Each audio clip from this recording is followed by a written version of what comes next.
Pace of technological change has never been faster. In this interview, we're going to learn how we can keep up. From Equity Mates Media, this is Basis Points, a show that helps advisors find small improvements that compound into big outcomes. I'm Bryce, and today with my co-host Ren, we're talking to one of Australia's most prominent growth investors about the companies that are changing the world and how we can invest. Ren, good to be with you. Bryce, good to be with you. Excited for this one. Today we are speaking to Alex Pollak. He is the Chief Investment Officer at Loftus Peak. Advisors who have been investing for a while will probably be familiar with the name because they have been one of Australia's top performing growth funds really since inception in 2016. Yeah, the numbers don't lie. 19.85% per annum after fees since the fund was launched in 2016, beating the MSCI All World Index by 6.99% per annum. Some pretty impressive outperformance there. We spoke to Alex a number of years ago during COVID, and he provided us with a list of stocks back then. And in this interview, it hasn't changed. He has come full of stocks that are in his portfolio. I wonder if we go back and listen to that 2020 interview and we write down the list of stocks. I'm pretty sure Nvidia was in there. And we just compare the list of stocks he gave us to our portfolio performance. True. I'm sure this list of stocks would have smoked us.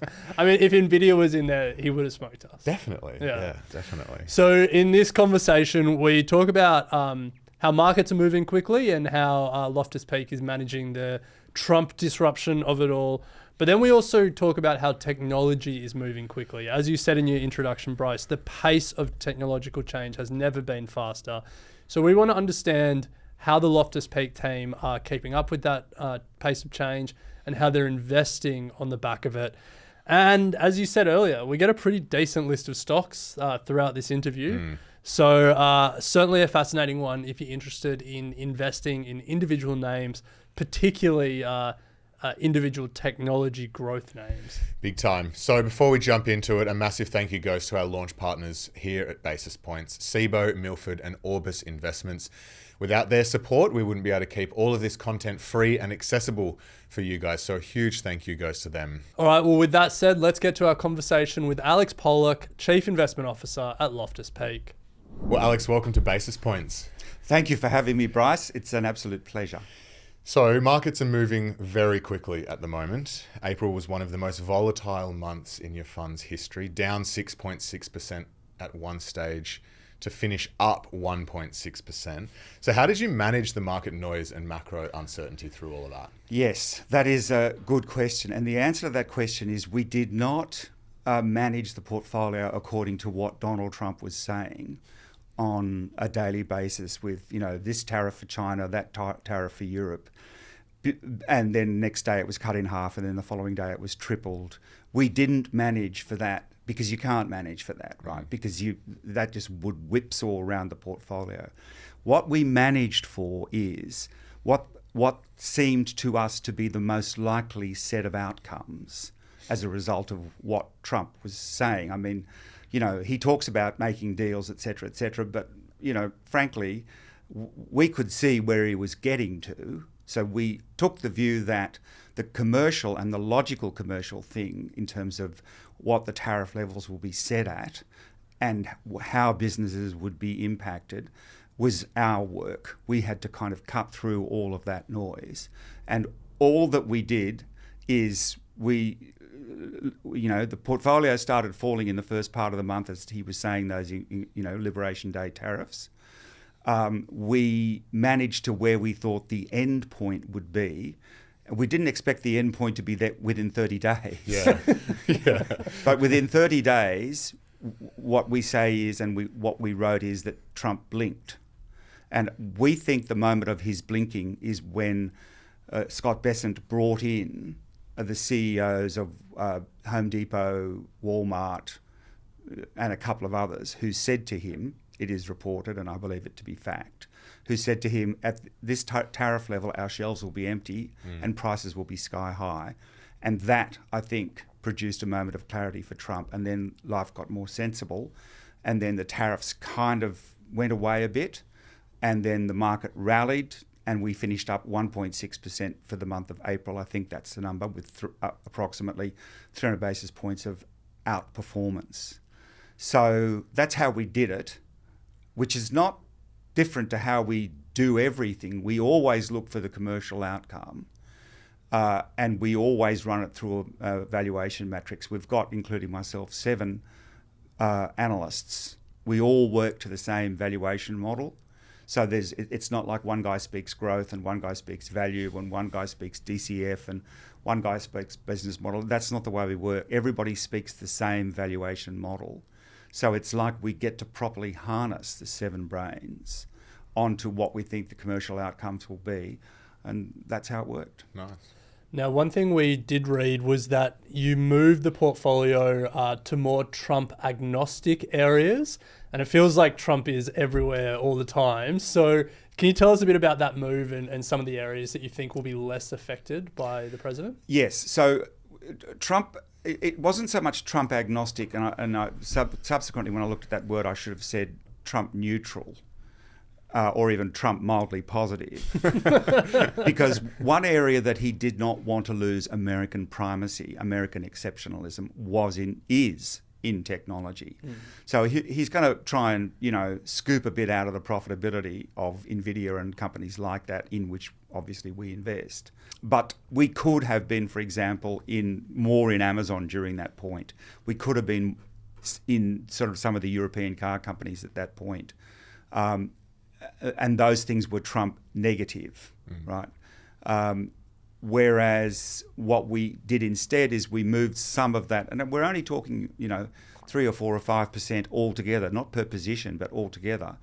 We moved some of those positions into things like cybersecurity, because that is one area that you either need it or you don't. And the Trump administration's not going to get involved in corporate decisions on how your endpoint security works, etc.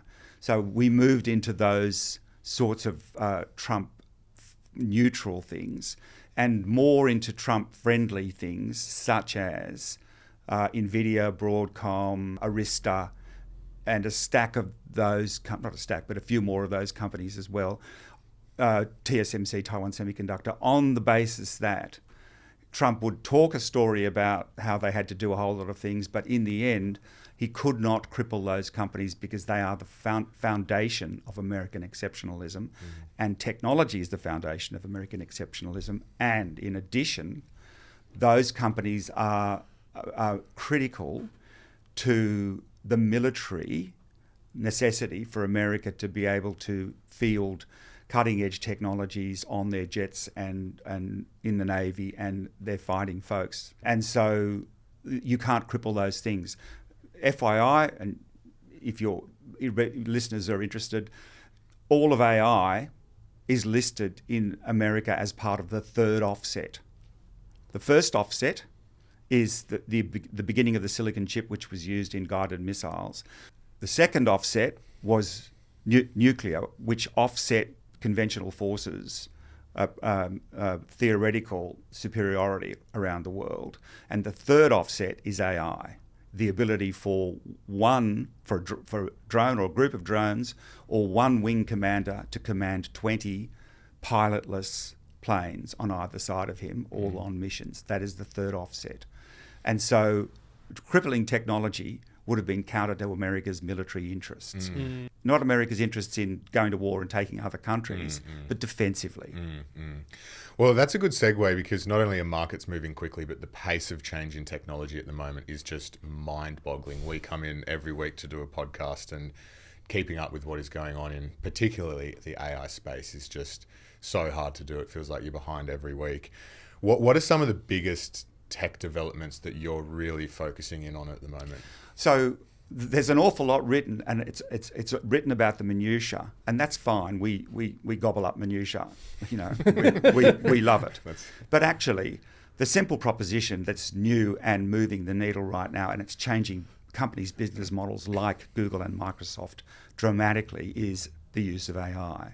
So now, if you want to, plan a holiday in a little Italian town, for example, you can ask, Gemini or the Microsoft version, Gemini's Google, and you can say, what are all the little towns around there within walking distance to the beach where they've got nice restaurants, etc. And it'll go away and it'll think about it, and it will spit you out an answer that's a page long with all of the things that you require. And if you go and check it out and it's a bit wrong, you can tell it differently, and you get wrong answer, try again, etc.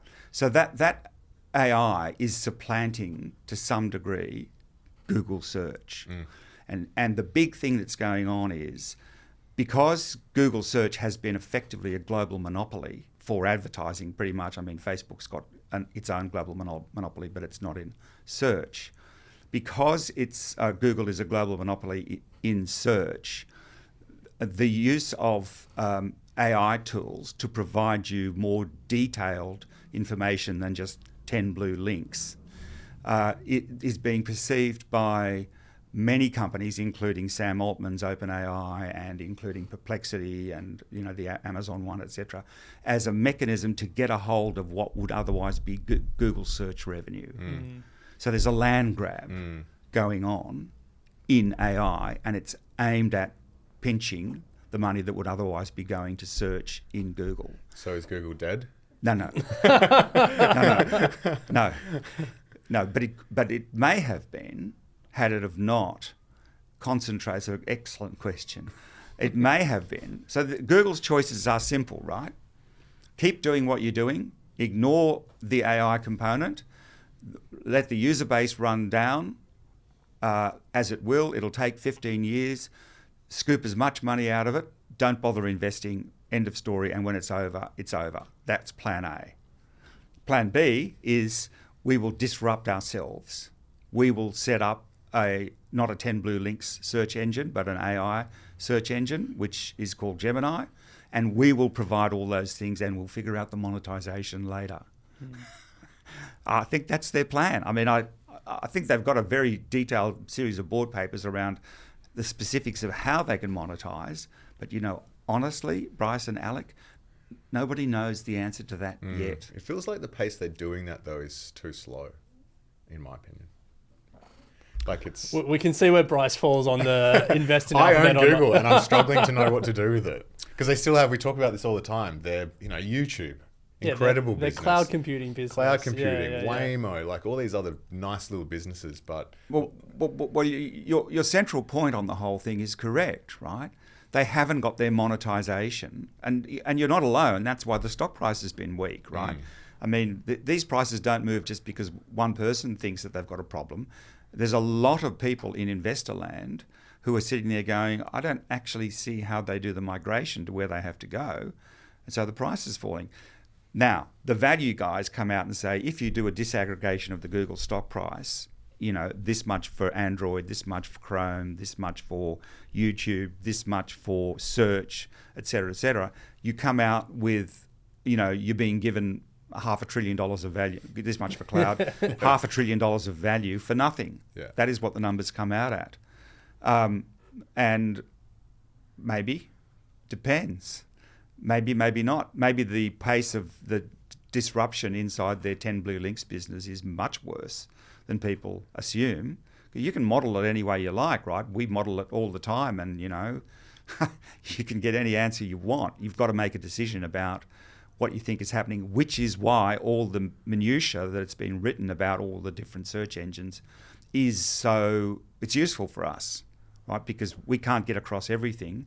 So, we suck up all this information and stick it into our pricing matrices. I mean, not to go too far down the Google rabbit hole, but the other thing that I can't get my head around is like, there's one side of the story, which is where does search traffic go? And there's no doubt that people are using AI chatbots more for search. But where does that advertising revenue go? Because none of them have an advertising model at this stage. They're all subscription models. So it's like that's the central question. Yeah, that is 100% become correct. The winner, or I honestly, nobody knows the answer to that. Nobody knows the answer to that. Even if you do 500 million people at $100 a year subscribing, you only get $500 billion. I mean, you only get only, yeah. But the point is in the context of what Google made. But that's right. So, and that's between the two of them, right? That's between Microsoft and Google. Your question is a really, really good one, and I don't actually have the answer to it. And a lot of other people have come to the same conclusion, and the Google price has been weak for that reason. And the Microsoft price has been strong for the same reason, because they had no position in search, and now they look like they're going to have some position in AI. Monetization unclear, but a significant position. And like I said, we'll figure out the monetization later. First, get me the eyeballs. So we're going to talk about technology beyond AI, but I think if we just hold on, AI, because it is the story of the moment.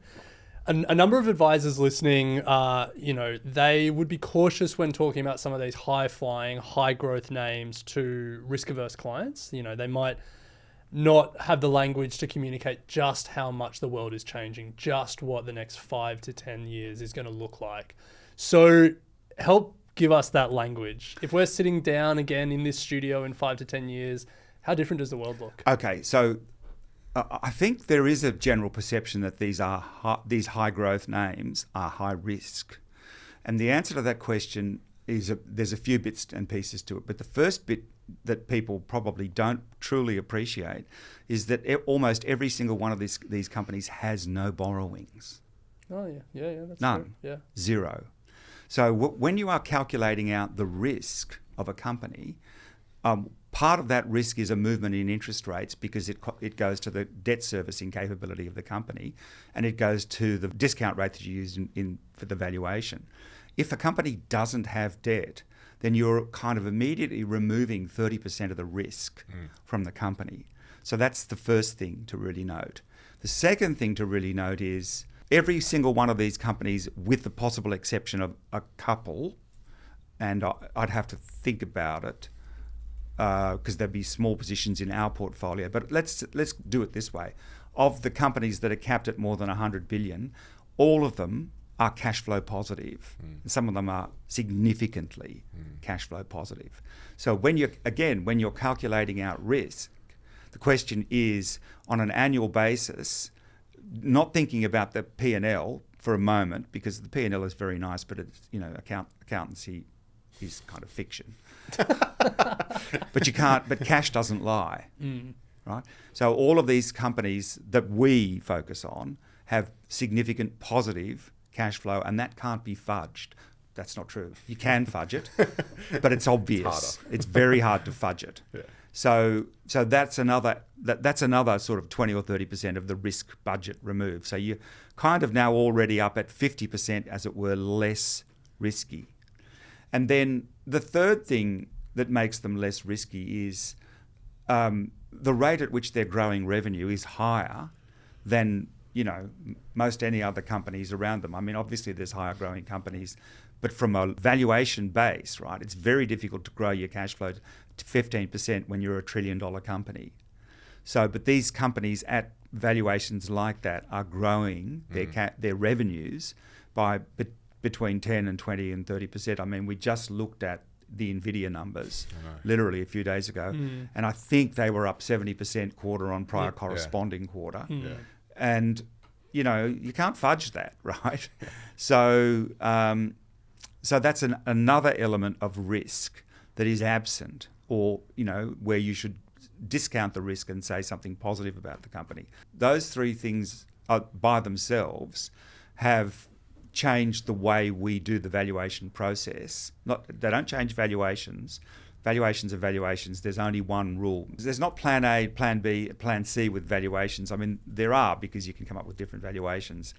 But what a company's worth in the end is what it's worth. Those things underpin valuations, and the valuations are borne out by stock market prices. And that's kind of the story, right? I want to pick up there on the valuation process, because you've mentioned it a couple of times. What is that sort of process? What is the language that you're all talking in the office? We have broken down the valuation process into its core components.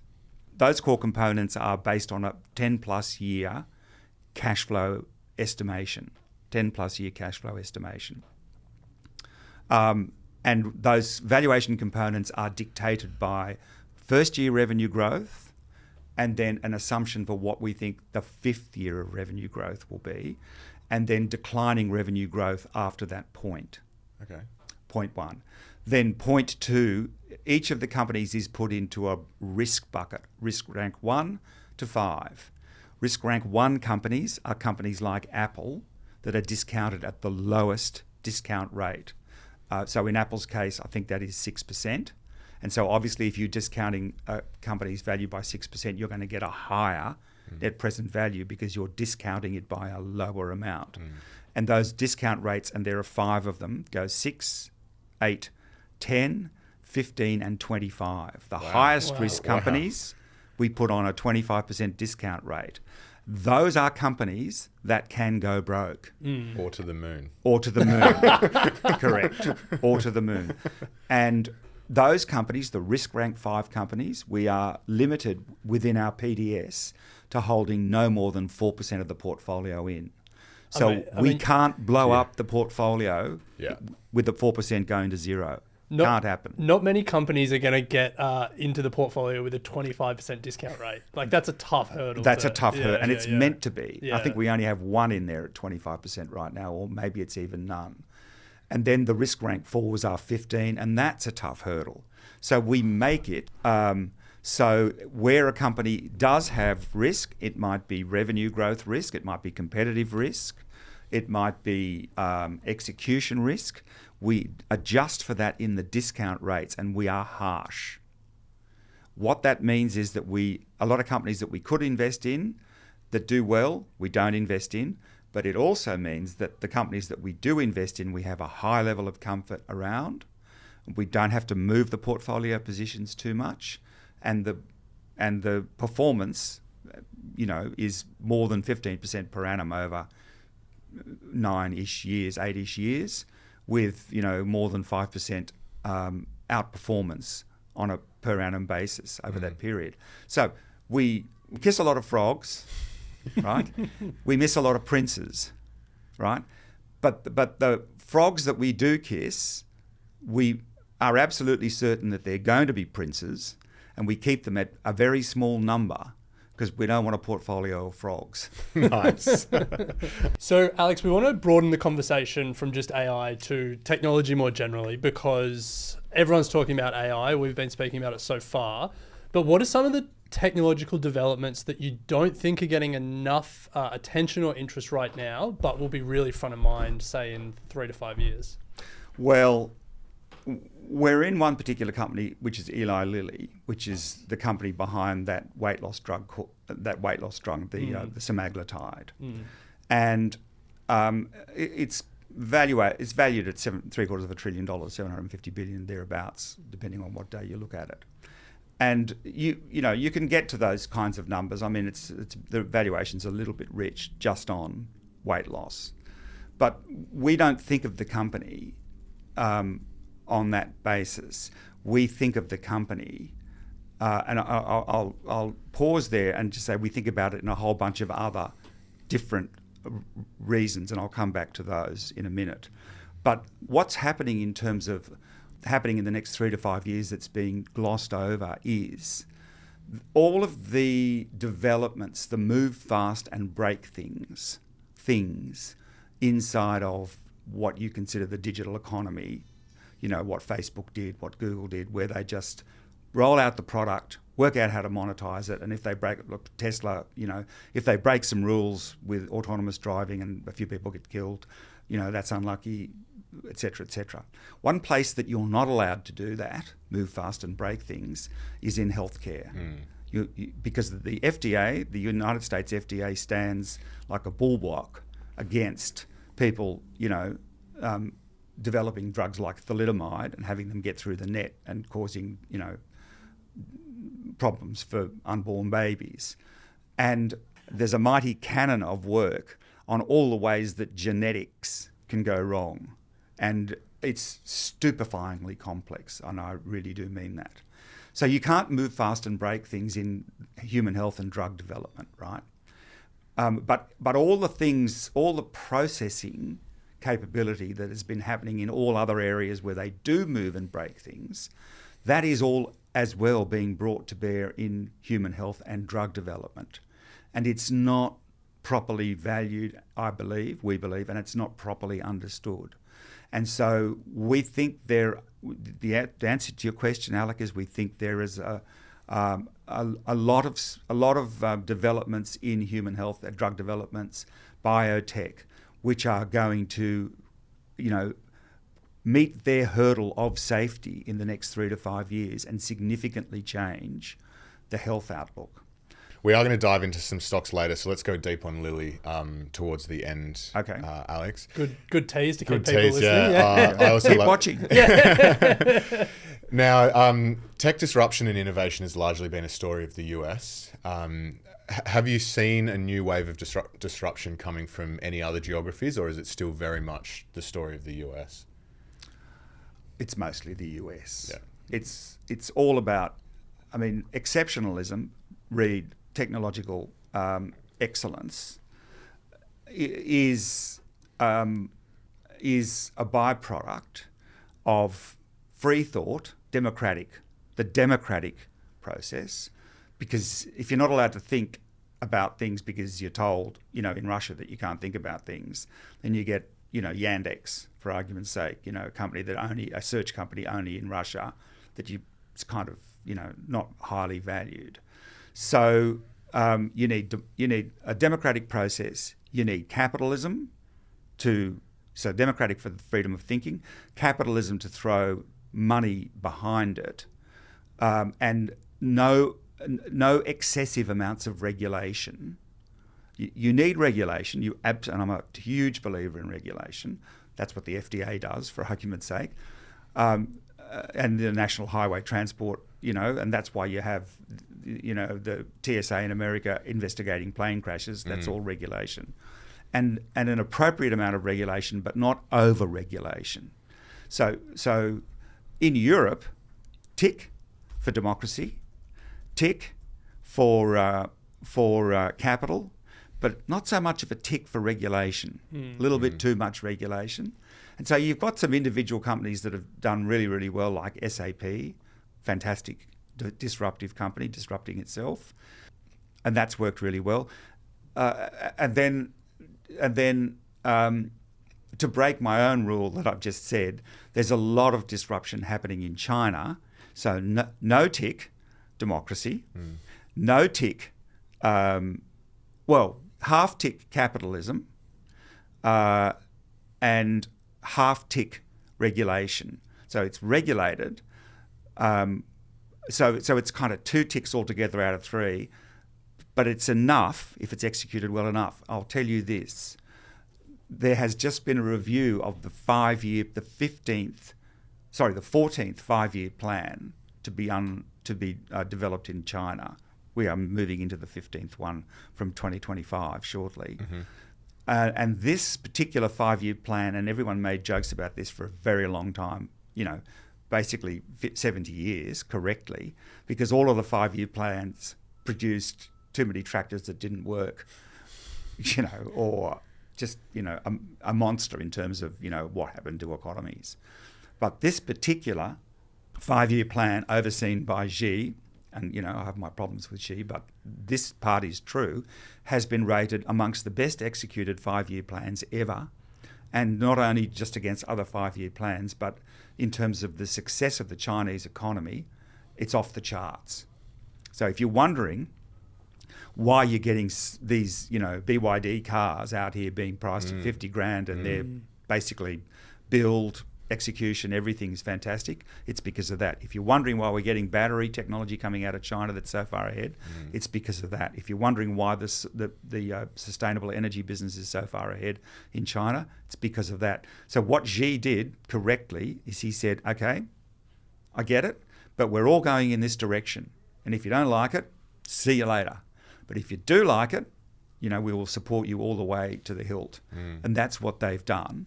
And so China is the exception because they've managed to do it without democracy and with half capitalism and half regulation. But because they've had such a strong push in the direction of leapfrogging the West, it's worked for them. So you get a little bit of it in Europe. You've had a lot of it in China. and it remains to be seen whether it's anywhere else, but most of it's in the US still. Yeah. The interesting thing with China is, there's this debate, like, can China truly innovate? And like a lot of the examples that we see China really excelling in are examples where the technology or the ideas come from the West and then they've just run with it. BYD beating Tesla, but they went first on electric cars. All these like solar and renewable and green energy investments, they're leading the world, but they're optimizing technology that came from elsewhere. So I guess the question is, like, have we seen any true innovation from China where like the idea was Chinese?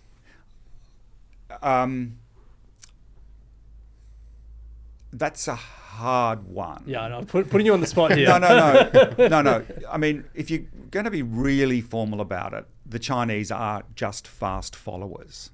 If you're going to be really, because the car industry and, funny story, we went to China 10 years ago and looked at the pavilion of Chinese cars and they looked like sewing machines on wheels. I mean, it was a joke. They don't look like that anymore. No, that's the right? thing. There comes a point at which it's no longer just a question of, fast following. There comes a point at which your amount of fast following is exhausted and then you have to actually think it through yourself and innovate. And so my answer to that is, if you define innovation that way, they absolutely are innovating. Even though their ideas come almost exclusively from the West, their execution now is beyond Western standards and certainly for the price. And so there is now there is an innovation economy in China and it is vibrant in my view. It's part of the reason that we are spending significant time thinking about China and investing in it as well. So Alex, how do you separate truly disruptive technologies and companies from hype? Like, what are the hallmarks of true long-term disruption versus just fad? There's a lot of disruptive things out there, but if they're a long way off in the future, they can be uninvestable now. And so you have to, even though the idea is real, and for example, green hydrogen, right, is a classic, right? The idea is real, the technology works, it's not new technology, it's absolutely doable. But to get it to scale requires a long time and a lot of money and a lot of, central decision-making process. And so, unfortunately, that means it's hype. Yeah. Because it's all to do with not the idea itself so much, but the time to commercialisation. Yeah, interesting. So we want to play a bit of a quickfire game before digging into some individual stocks along that idea around whether this is a disruptive or a technology or it is just hype. We've got a list, we'll go through them. Okay. We'll start with autonomous vehicles and robo-taxis. Disruptive or hype? It's coming. It's coming quicker than some of the others, but it's still in hype. Okay. Because you really, Waymo's got a driverless taxi and it's in a couple of cities, etc. But for it to be truly disruptive, it has to be Uber-sized. Global, yeah. Yeah, it needs to be in 500 cities around the world with 10,000 cars each. Well, the economics on that are massively challenging, and no one, not even Google, who owns Waymo, is ready to do it. So I believe in the idea. I know it's coming, but right now it's not really investable. So under that definition, hype. Nice. You're going to break the heart of Simon, who works with us, who is very bullish on the Tesla robo-taxi story. No, well, I'm sure it will happen, but when is it investable? How about artificial general intelligence? Hype. Hype? Yeah. Coming, sure, but, a long, long way off. Yeah. This one is one of Bryce's favourites, the metaverse. I'll tell you that. Hype. Hype? Hype. I agree I'd with say dead. Yeah, I agree with you. It's basically a Mark Zuckerberg toy. He must regret changing his name to Meta. I think you've already answered this one, Alex. Green hydrogen. It'll get there, but not in the next 3 to 5 years, or maybe just at 5 years. And so to our purposes, for investment purposes, we class it as hype. Yeah. How about AI drug discovery? Something we touched on earlier. So, not drug discovery. That is hype, right? You can't just say to the AI, "Hey, get me a cure for cancer." That won't work. But you can, if you engineer the prompts well enough, you can massively accelerate the time to market for a whole bunch of cures, for a whole bunch of treatments. And so my answer to that is, in a limited way, with caveats, it's not hype. But if you just want to say, hey, I've got cancer, can you cure it for me? Then it is hype. Jeez, that would be Tried that a with big use case for AI. Yeah. Drink some apple cider vinegar. That'll work. What about commercial space tourism? That's hype. It's certainly not 3 years. I mean, what do they say? The history of aviation is written in blood. Yeah, that's a grim. Yeah. So, I don't see, hundreds of thousands of people. I mean, it's conceptually excellent, right? Because you go up, you hang around in outer space, because you're only going up 20 or 30 miles. Yeah. You wait for the Earth to spin around sufficiently, and then you land. Yeah. And then, it's kind of literally you cut 70% off your journey. Yeah. And you cut your fuel bill down because you just wait for the Earth to sort of spin around underneath you and drop back down. Brilliant, right? But not ready yet. Yes. Yeah. And then final one, neural interfaces or brain-computer interfaces. Elon Musk is now, he's left the White House, back at Neuralink. So there are already instances of people that have had a neural link embedded, and they can now use a computer, order a pizza. They can do stuff which they haven't been able to do. So that is definitely happening. But commercial realization, investability, hype. It's coming. There's no place I can actually invest in that in the next 3 to 5 years that I think that would justify the capital today. So we want to just quickly chat about portfolio construction, because you're investing in high growth, disruptive companies that I guess sort of impact traditional portfolio construction principles around diversification and volatility management and those sorts of things. So how do you think about portfolio construction? And when so many of the companies we've spoken about today are mega caps, how does that sort of play a part? Again, Bryce, that is an excellent question. So, Thank you. Because, and it is a central question, right? People say you are not diversified, and to which we say 40%-ish, 30%-ish of the revenue that comes into all of the companies in which we invest comes from the US. The rest comes from offshore. Point one. So it's globally. So Google might have its home base in Mountain View, California, right? But it generates revenue in Europe, Australia, Latin America. Its revenue bases are broad, right? So that's point one. And you can say that for Nvidia. You can say that for TSMC. All of those revenue bases are not just based American only; they are broadly based. So that's point one. And that goes to diversification, which, as they say, is the only free lunch in investing, and so it is. The second point about the diversification is, yes, the companies are disruptive in the way they execute the business, but the business that they are executing is broad.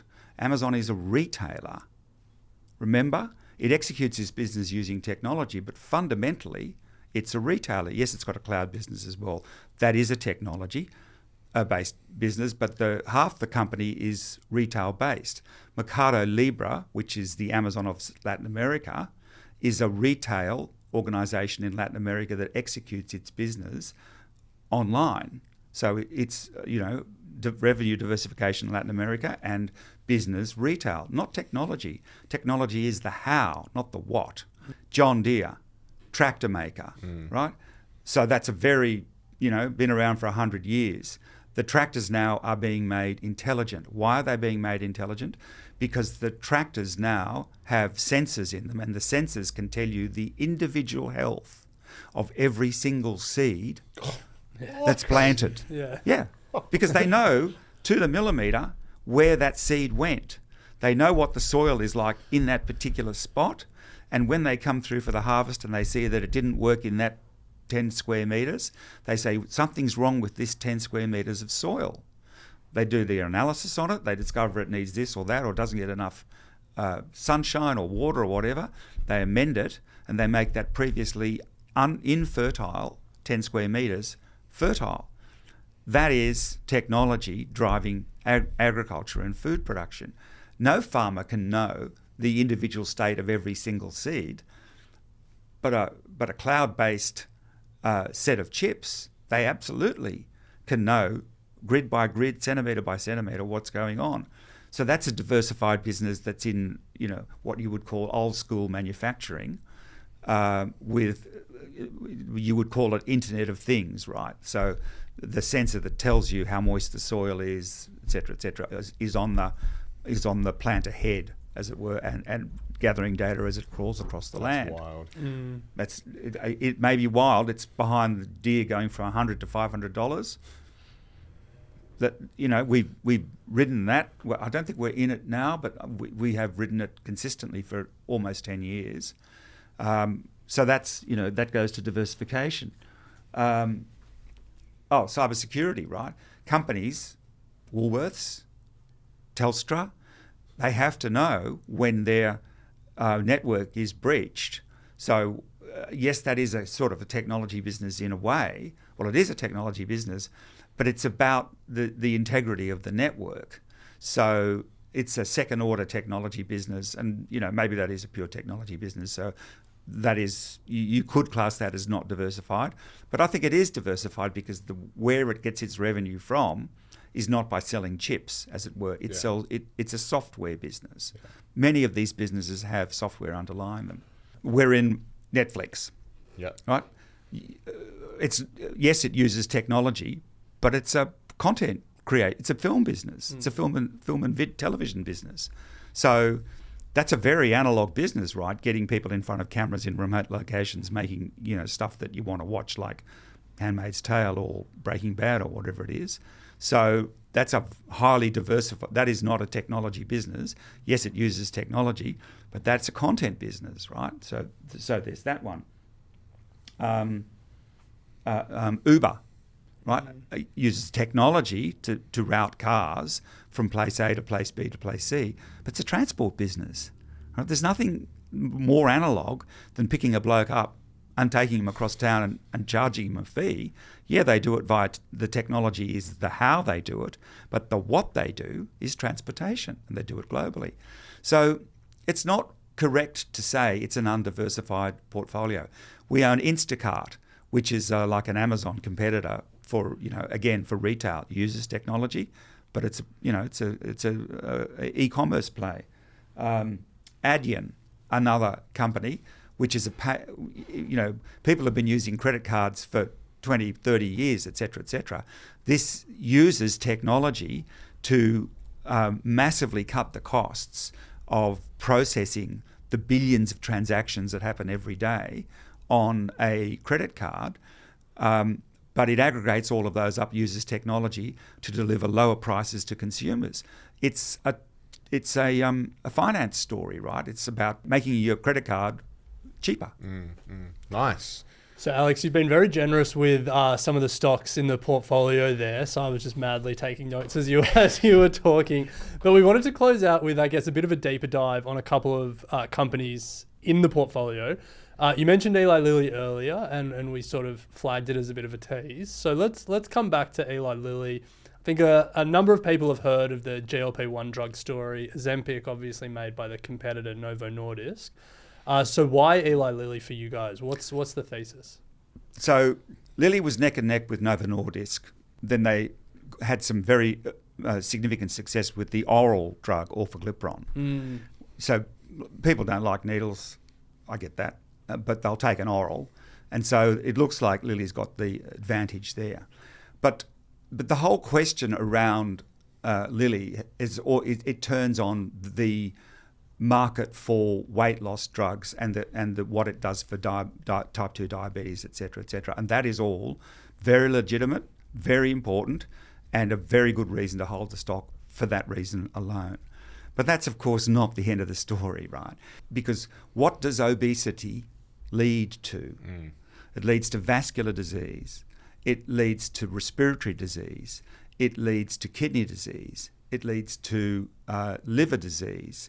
So all of these spin-off, very serious, life-threatening conditions a number of them have obesity as one of the factors that's driving those things. I mean, obviously, if you're getting a cancer, you might be genetically predisposed, et cetera, et cetera. But obesity is often implicated in a range of killer conditions that, winnow out the populace.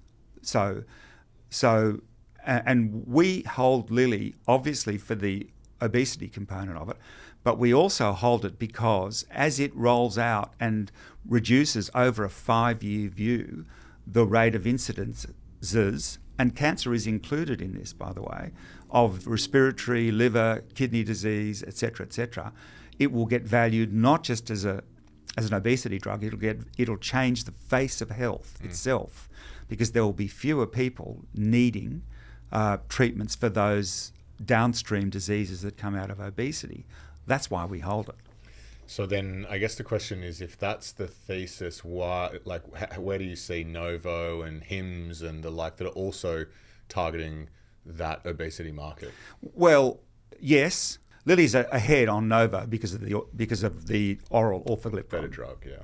Well, it's a significant issue when you take a drug to avoid the drug being broken down in the stomach, right? Because the stomach, full of very powerful acid and dissolves stuff. So it's a very significant piece of work to get the drug into you and into the bloodstream via the stomach. And so that is a significant, etc. Hims and Hers is just it's a tributary, it's a sub-play on, and it's done very well, and I wish we owned it. But it's not. It's kind of a bit of we think it's a bit of a distraction on the main game. Lilly's got a pipeline as well of stuff that's non-related to the drugs, the things that I mentioned. By the way, one thing that is not implicated in obesity is Alzheimer's and dementia, and so Lilly's got a pipeline of stuff that's coming through with that. So we hold it for the pipeline more broadly as well. So yeah, I was going to ask you about that because I've been reading a lot about. I'm going to butcher the name, donanemab or donanemab. Yeah, donanemab, which has recently received FDA approval, and it's intended to slow down the early onset of Alzheimer's, or the onset of the cognitive decline once Alzheimer's starts to emerge. How much? But how big this drug could be, how effective it could be. There's a lot of questions that still remain. How do you, when you're putting your investor hat on, how do you approach the pipeline of drugs and think about the value of something like that, which could be massive, but could be... So in the case of donanemab, it's not a drug that we think moves the needle. Yeah, okay. So, and we've considered it seriously. We, using upwards, I think, of 40 or 50,000 data points, value the 10 largest drug companies' pipelines of drugs. And there's a mechanism for doing that. And we have a geneticist who's, Oxford PhD, who works on that with us. And so we have a picture of the valuation of the pipelines for the 10 big companies that informs where we're at. What are some of the red flags that you'll be looking for Eli when it comes to, I guess, perhaps breaking the thesis? Well, people taking the drug and getting sick, that'll break it comprehensively. So, they take the orforglipron, for argument's sake, or the injectable. Not that there's been anything that's, there are side effects, right? There are all drugs have some form of side effect, more or less. But people getting sick and then getting very sick will break the thesis. And if a number of the pipelines that we are looking at turn out to be, dry holes, as it were, in that mining sense, that'll hurt the thesis. May not break it. There's a statistics game in there, right? About how many drugs at what stage they are at, and what is the value of a drug at any given stage, including the year one that it goes out, and then what are the sales growth, etc. And if you use the stats properly, you get a normal distribution, just like you always do, right? And then that kind of, tells you where to go. So, but things breaking is outside the normal distribution, and if you get a run of things breaking, that's a reason not to hold. Nice. So to close it out, is there one more stock that you'd be happy to sort of talk us through in a bit more detail? One that is front of mind? Yes. There was a period there when we stopped holding this company because we couldn't get to the valuation that was necessary, and we didn't have sufficient data points to get to the valuation that's necessary. And the company is Nvidia. And we now have reviewed, and we've reweighted into the company over the last 3 months. We've reviewed all the data points in terms of the growth of the GPUs that are required, and it's a top 5 position in our holdings right now. And we absolutely see that there's more to come out of that. And the reason for that is because irrespective of who wins between Google and Microsoft in the 10 blue links versus, an AI solution that's monetizable, irrespective of who wins, the GPUs are going to be provided by Nvidia and to some degree AMD, and the custom silicon solution is going to be provided by Broadcom, possibly, and Marvell. So, but the answer to this question is we believe that the data points for Nvidia are massively positive for the next 12 to 18 months. We don't think it's expensive. That's what we think. Nice. What are some of the key data points that you're looking at? Growth to over $250 billion in sales for Nvidia, driven by the uptake by sovereign, like countries, like you saw what happened in Saudi Arabia and Qatar. Yeah. So it's not just happening there, that's going to be happening in countries all over the world. So it's not just the hyperscalers, Google, Microsoft, and Amazon, that are going to be buying GPUs. It's countries. It's countries, right? So it gets very, very easy because the sale revenue base right now of Nvidia is over 200 billion. By the way, that number was 25 billion 2 years ago. Yeah. Right. So it's not difficult to get to numbers above $300 billion in sales for Nvidia in the next 12 or 18 months. So yeah, we hold it, and the valuation on that basis is not challenging. Not crazy. Wow. It's going to really annoy me if in 5 years' time we look back and it's like Nvidia has been the best performer. It's like the biggest company, most obvious play, and we just didn't. Well, here's something that's going to annoy everyone. We've held it since 2016. That wouldn't annoy your unit holders. No, it's not annoying them at all. No, they're not annoyed by that. So you said you sold it at one stage, then you got back into it. What was the impetus for you to sell it? We did that in the back end of 2024. Lack of data points into 25 and 26. Lack of revenue. Lack of I talked at the very beginning about 1 year growth and 5 year growth rates, right? Lack of 1 year growth and declining and slower than expected 5 year growth rates were the reason that we sold it. No change in the discount rate. That was the same. I can't remember what it was, but I think it was probably 9%. And there's a few other inputs on the valuation model that are very important. But all of those things are part of it. And so then to talk to the change to then re-adding it to the portfolio, it was really that you saw more revenue growth coming from these other buyers, like the sovereigns that you spoke about before. Correct. Yeah. And not just that, right? The no slowdown. I mean, Microsoft is on the record repeatedly saying the number for this year for the spend on GPUs is, I can't remember if it's 60 or 80 billion, but it's one of those two. And Zuckerberg, Meta, Facebook is saying a number that's very close to that. I can't remember exactly what it is, and so on and so forth. So you can kind of get to $100 billion just on 2 or 3 companies, and that's before everything else. There was some whispers. I think there was one analyst report that Microsoft was like cancelling some leases for some of its data centers, and people were like, "Oh, is this a sign of slowing demand?" Companies take data center building leases, right? These are leases for buildings, and they take options on those buildings because they're trying to kind of work out where they're going to put things, and what happens with the power supply around those is important. So yes, it could have been negative, but I think it's just part of the optimization of the lease portfolio, so that they, are getting out of stuff maybe that doesn't have a ready supply of electricity to it. So they're saying, oh, that one doesn't, so that's an easy no, et cetera, et cetera. So yeah, we saw all that. We checked it out. It's not the main game. Yeah. It's property leases. It's not equipment purchases. Well, Alex, that brings us to the end of the conversation today. Absolutely fascinating. We covered a lot of ground, pretty much got your whole portfolio as well, which was great. We really appreciate you sharing all of that. And I know that a lot of people listening will have taken a lot of value from that. So thank you so much. Thank you for having me, Bryce and Alec. We really appreciate it. And we hope that everything goes well for you and us. Yes. So and do our I. unit holders more particularly. Yeah, no, thank you, Alex. This was great. Okay, Thank thanks. you.